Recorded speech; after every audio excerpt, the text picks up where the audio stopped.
नमस्कार दोस्तों। चलिए स्टार्ट करते हैं आज की स्टॉक मार्केट की मेजर न्यूज़ अपडेट, जो कि डायरेक्टली इनडायरेक्टली काफ़ी ज़्यादा इंपॉर्टेंट रोल प्ले करती है इंडेक्स और इसकी लिस्टेड कंपनीज के पॉजिटिव या नेगेटिव मोमेंटम में। एज यूजुअल हम स्टार्ट कर रहे हैं ग्लोबल मार्केट की अपडेट के साथ में, और ग्लोबल मार्केट में हम देख रहे हैं सबसे पहले यूएस मार्केट्स को। यूएस मार्केट के जो तीनों ही मेजर इंडेक्सेस हैं वो 28 अगस्त 2024 की डेट के लिए ऑलमोस्ट लोअर साइड में उन्होंने क्लोजिंग दी है, जहां पे डाउ जोन्स की अगर बात करें तो 0.4% down side, S&P 500 0.6% down side, and जो नेस्डैक जो कि एक आईटी या आईटी हैवीवेट इंडेक्स है या इसको ग्रोथ इंडेक्स भी बोला जाता है, ये ऑलमोस्ट 1.13% के आसपास तक डाउन साइड रहा, सबसे ज़्यादा नेगेटिव रहा।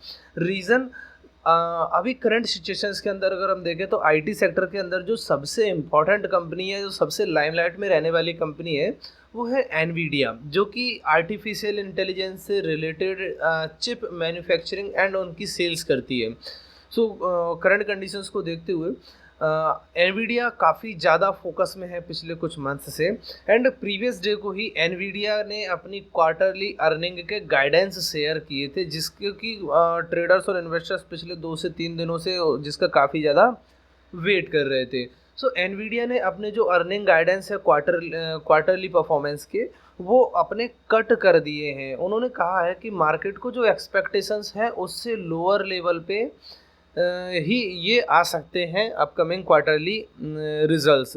तो इसकी वजह से एनवीडिया समथिंग 2.5% तक के आसपास तक डाउनसाइड रहा, एंड जो अपने कैस्केडिंग इफेक्ट को दिखाते हुए पूरे आईटी सेक्टर को ये नेगेटिव इसने रखा है।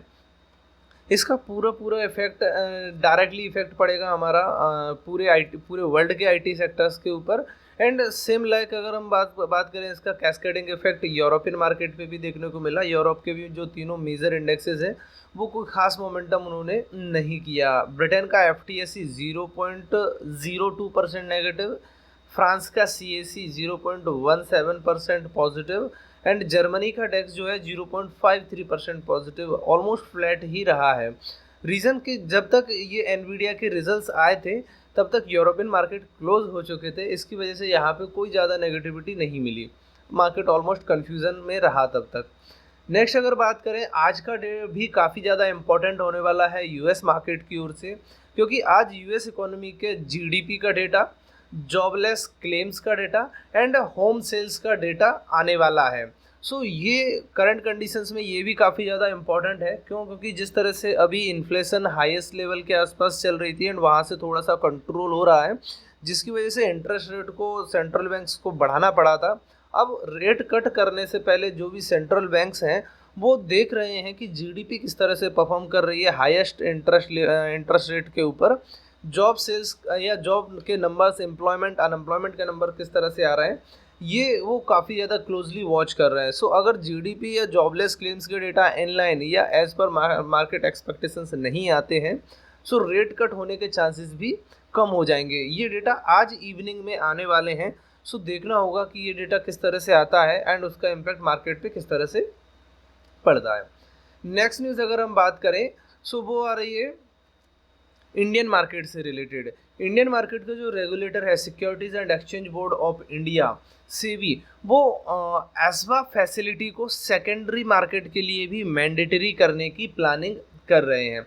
एसवा फैसिलिटी क्या होती है? एसवा फैसिलिटी होती है application supported by blocked amount, जो कि करेंटली प्राइमरी मार्केट, जिसको कि हम IPO भी कहते हैं। IPO में जब हम इन्वेस्टमेंट करते हैं तो जिस तरह से IPO का अलॉटमेंट होने के बाद ही हमारे अमाउंट बैंक अकाउंट से पेमेंट डिडक्ट होता है, उस तब तक नहीं होता है। अगर हमें IPO का अलॉटमेंट नहीं होता है तो हमारे अकाउंट से पेमेंट भी डिडक्ट नहीं होता है, वो बस ब्लॉक एंड अनब्लॉक होता है हमारे ही बैंक अकाउंट में। उसी तरह की फैसिलिटी जो सेबी है वो सेकेंडरी मार्केट के लिए भी मैंडेटरी करने की प्लानिंग कर रही है, हालांकि ऑप्शनल बेसिस पे अभी भी अवेलेबल है। अब आसवा वर्क किस तरह से करेगा?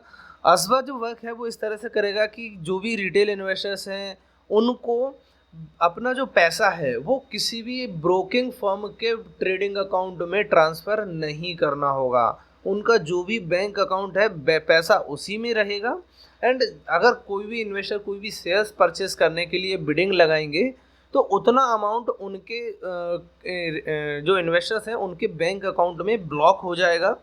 जिस टाइम उनके जो इन्वेस्टर्स हैं उनके बैंक अकाउंट में, उनके डीमैट अकाउंट में शेयर्स ट्रांसफ़र होंगे, उसी समय उनके बैंक अकाउंट से पैसा डिडक्ट होगा, तब तक उनके बैंक अकाउंट से पैसा डिडक्ट नहीं होगा। यही होती है आसवा फैसिलिटी। एंड सेबी जो है इसको सेकेंडरी मार्केट या नॉर्मल स्टॉक मार्केट के लिए भी मैंडेटरी करने की प्लानिंग कर रही है। तो ये एक तरह से रिटेलर इन्वेस्टर्स या इन्वेस्टर्स के हित की बात है और उनके फेवर की इन्वेस्टर प्रोटेक्शन के लिए काफ़ी इंपॉर्टेंट रोल ये प्ले कर सकता है।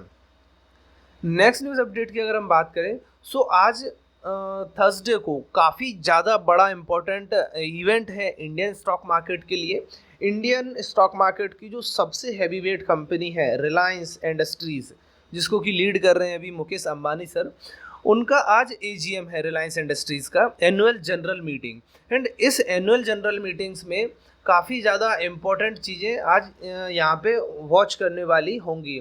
मेनली 5 चीज़ें हैं जिसको इन्वेस्टर्स या जो ट्रेडर्स हैं वो क्लोजली वॉच करेंगे कि जो अंबानी सर हैं वो इन 5 पॉइंट्स के ऊपर किस तरह से अपना प्लानिंग या अपनी जो है स्ट्रेटजी प्लान कर रहे हैं।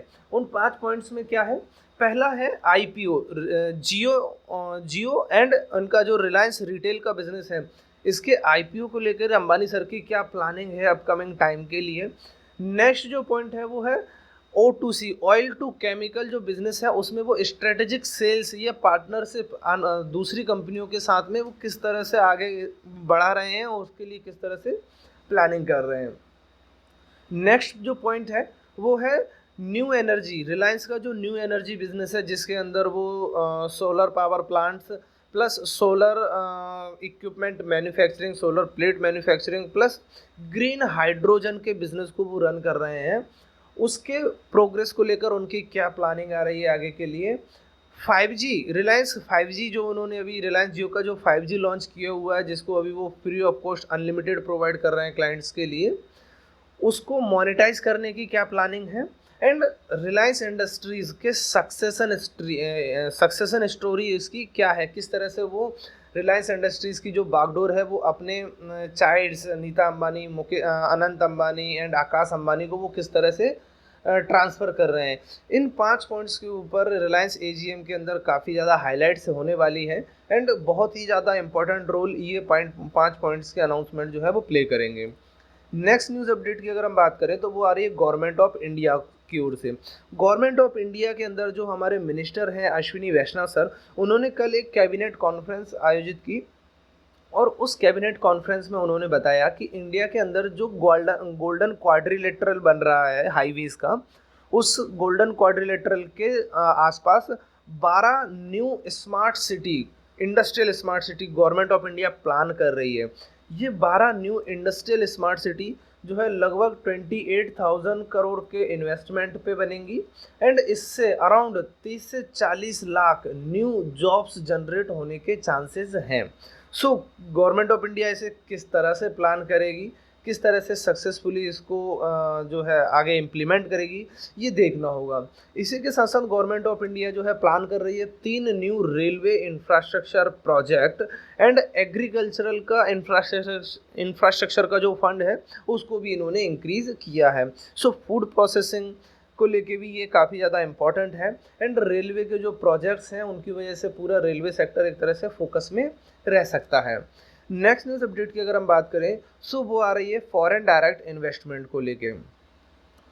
फाइनेंस मिनिस्ट्री के कुछ सोर्सेज की ओर से ये न्यूज़ डिस्क्लोज हुई है कि एफडीआई की जो लिमिट्स हैं या एफडीआई जो है वो रियलिटी, फिनटेक एंड सेमीकंडक्टर और एआई, इन फील्ड में जो एफडीआई है इंडिया के अंदर वो FY25 में प्रीवियस टाइम के कंपैरिजन में 3 गुना तक बढ़ सकती है।